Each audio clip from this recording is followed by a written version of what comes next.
Now, the rest of the story. Alright, welcome back. I am currently round baling hay, as in this video. It's not our farm, it's not our hay. This is obviously not our tractor.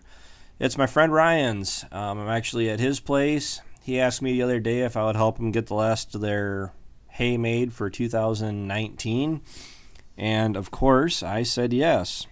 Because there's a certain number of people in the world that when they ask for my help, I will generally say yes, as long as I'm able to help them.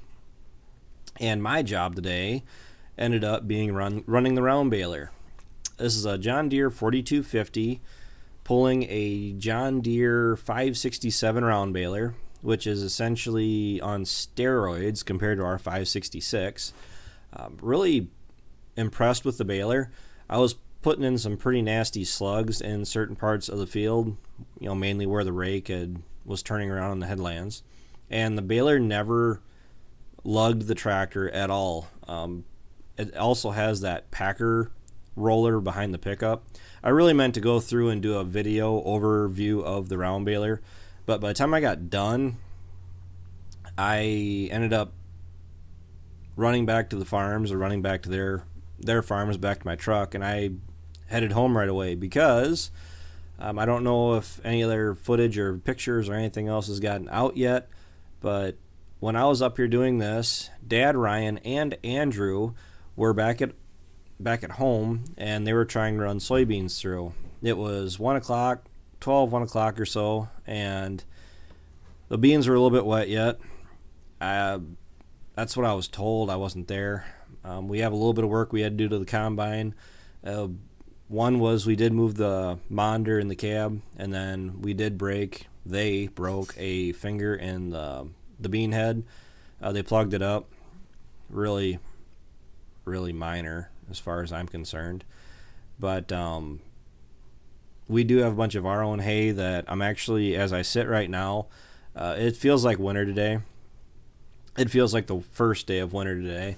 I don't know what the current forecast is, but if they're not really calling for rain, I know they're not really calling for much heat, sunlight, but I'm kind of in the mindset right now where I may just go ahead and cut what we're able to tomorrow or the next day and let it lay for a week or so, which I think we may actually have a week of not sunshine, but drier weather, that we may be able to go through and I just call it what it is. Just bale what we can at this point, just to get the feed around. I will go ahead and say that when it comes to making feed on our operation, people are wondering why I stress about getting hay made.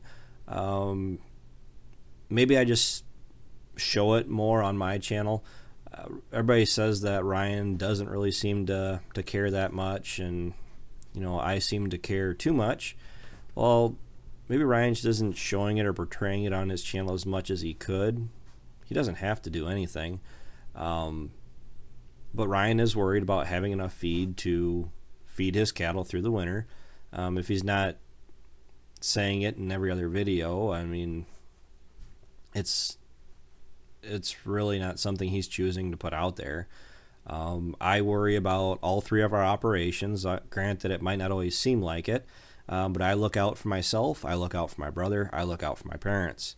And I do care very much so if they are struggling in their operations. So I take it upon myself to worry about it.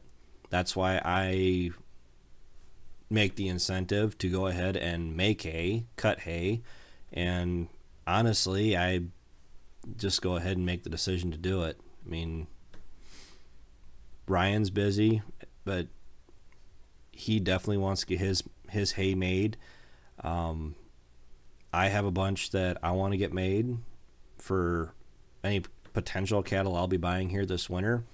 I'll be able to tell you more once we get through harvest and everything and actually see how everything shakes out as far as what I'll have left to really work with at the end of the year. The only really big thing I noticed when I was running this baler. The material wasn't really super duper heavy, but from what I understand, excuse me, I just literally ate supper. Their third crop was the exact same as our third crop, that it actually yielded better, infinitely better than second, and still mildly more than first crop. I don't know what it is. I think everybody has their own reasons. Everybody has their own conditions. Being a cool, wet summer, the ground was pretty much consistently wet. With all the rain, lack of sun, it really wasn't pushing the crops, the hay material to really grow. Insect pressure was a thing. I was also told that there was depending on who they are and where they were at, there was also a fungus that some guys were dealing with that was affecting plant health and thus hurting how well it was actually able to grow. But even those guys were saying by third crop, their third crop was looking a lot better. Hay prices in this part of the world, they're good. They're not awesome. And some people are saying that they're going to go up. And with the current weather forecast and us, even myself, wondering how the last of our hay is actually going to turn out, it's kind of a coin toss. And we're getting late enough in the year that even if it isn't 100% dry, I'm to the point where I'm willing to cut it, freeze it, or wait for it to freeze, because tonight is supposed to be the first real freeze for this area. I mean, it's a frost advisory on the radio. So let it freeze off tonight, and maybe I'll go out tomorrow or the next day and knock everything over. I'm just, to be blunt with you guys, I'm just pretty well getting tired of worrying about it. Stress is a big issue when it comes to farming, especially this time of year. I mean, I get up and I eat stress for breakfast.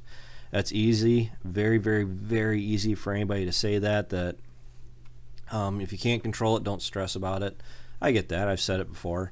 But here's the thing. We're getting to the time of the year where the crops are pretty much going to decide how much money or how much all that work you did all summer, all year long is really worth. And I'll tell you what, when you are borrowing money or you are getting products on credit, you are agreeing that after a said amount of time, you are going to be repaying the money you borrowed or paying for the products that you received. The people that you're getting that from filled up their end of the bargain. They provided that service or that product, and when you are borrowing money, they don't care if your corn ran 150 and not 200, or flooding took you out, or hail. I mean, there's insurance for that. But if you can't pay your money, your loans, your debts back at the end of the year, that's entirely on you. Lenders, product providers, suppliers, they don't care. They don't care if your crops don't make it. It is entirely on you, your responsibility to pay that money back. It's the same thing if you're taking out a student loan. It's laid out pretty clearly at the beginning of the loan, beginning of the term. This is how much money you are going to be borrowing. It's not a secret. It's not a surprise. You're borrowing this much money for this much schooling.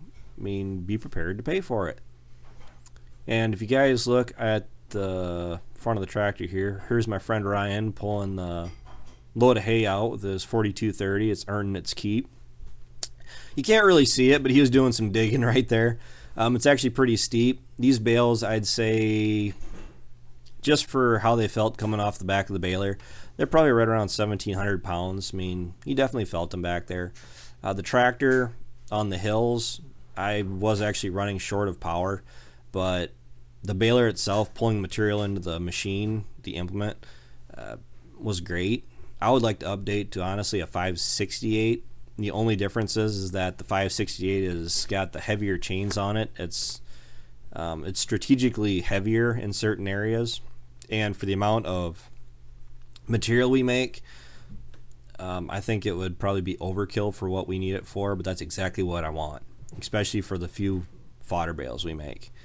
So yes, finally got some action videos. Harvest is it's essentially here. The camera issue, I should have some stuff coming in the mail here basically at any time. I'm still dealing with the microphone thing. I'm kind of juggling some things around, so just bear with me. Until next time, take care, take it easy, keep in touch. I'll talk to you then.